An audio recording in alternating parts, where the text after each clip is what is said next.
Bayangin nih, kamu punya rekening di bank senilai 50.000. Kamu lama nggak make.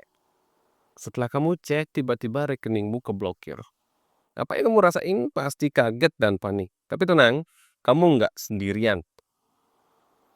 Tapi pernah nggak sih kalian itu berpikir, kenapa ya pemerintah mau merancang kebijakan seperti itu? Dan yang paling menjadi headline-ku ini adalah, kenapa bank kelihatannya setuju-setuju saja dengan kebijakan ini? Kita selama ini percaya uang yang kita taruh di bank itu aman. Tetapi apakah kenyataannya sesimpel itu? Baru-baru ini beredar rencana bagi rekening bank yang nggak aktif selama 3 bulan, itu akan dinonaktifkan. Jadi kalau kamu punya rekening di bank dan kamu nggak ada melakukan mutasi seperti tarik tunai, transfer, atau sekedar cek saldo saja, rekeningmu itu bisa dinonaktifkan atau ditutup permanen.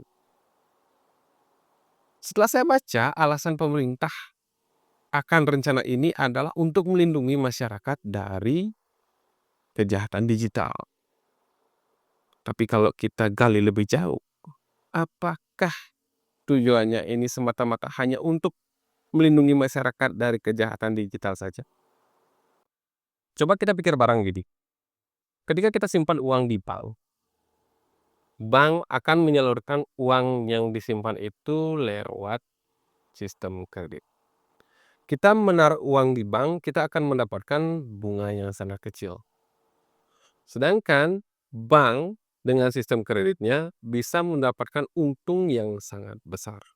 Bahkan ada istilah fractional reserve banking, yang dimana bank hanya mempunyai kewajiban menyimpan 10% uang kita di bank, dan sisanya bisa disalurkan lewat kredit.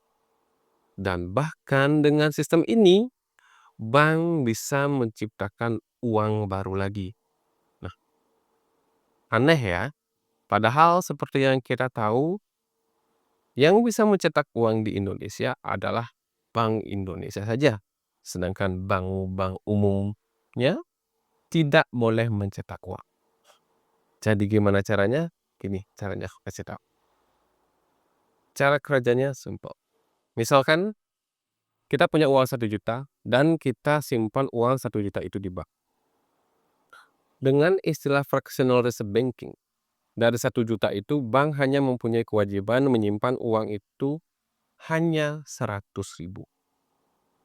Dan 900.000 ini bisa dipinjamkan kembali ke orang lain. Nah, orang lain ini yang dipinjamkan 900.000 akan juga menyimpan uangnya itu di bank. Dari 900.000, bank hanya menyimpan 10% saja, yaitu 90.000. Jadi akan ada sisa lagi 810.000 yang bisa dipinjamkan kembali ke orang lain lewat kredit. Begitulah transaksi itu berulang.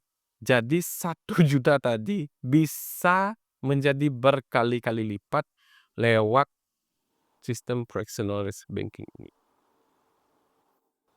Dan rekening yang tidur ini yang selama 3 bulan akan dinonaktifkan oleh pemerintah ini bisa jadi akan diputar juga oleh bank tersebut. Dan bahkan beberapa sistem sudah mengasumsikan bahwa rekening-rekening yang nggak aktif itu sebagai dana cadangan bank. Kalau uangmu yang tidur itu ternyata dipakai tanpa sepengetahuanmu, dan ketika kamu ingin menggunakan uang ini, tapi rekeningmu diblokir, ya rugi siapa? Pasti kamu kan? Kamu udah naruh kamu udah naruh uang di bank, tetapi uang itu digunakan tanpa kamu dikasih tahu. Tetapi yang menjadi lucunya di sini, sistem ini sah di mata hukum. Jadi, waktu ada rencana pemblokiran rekening bank yang nggak aktif selama 3 bulan ini, apakah ini soal perlindungan data digital masyarakat atau ini mungkin adalah penyesuaian sistem keuangan kita? Mungkin sistem keuangan kita itu lagi bersih-bersih ya, tapi apakah ini sistem bersih-bersih ini untuk kita? Makanya sekarang saatnya kita lebih bijak.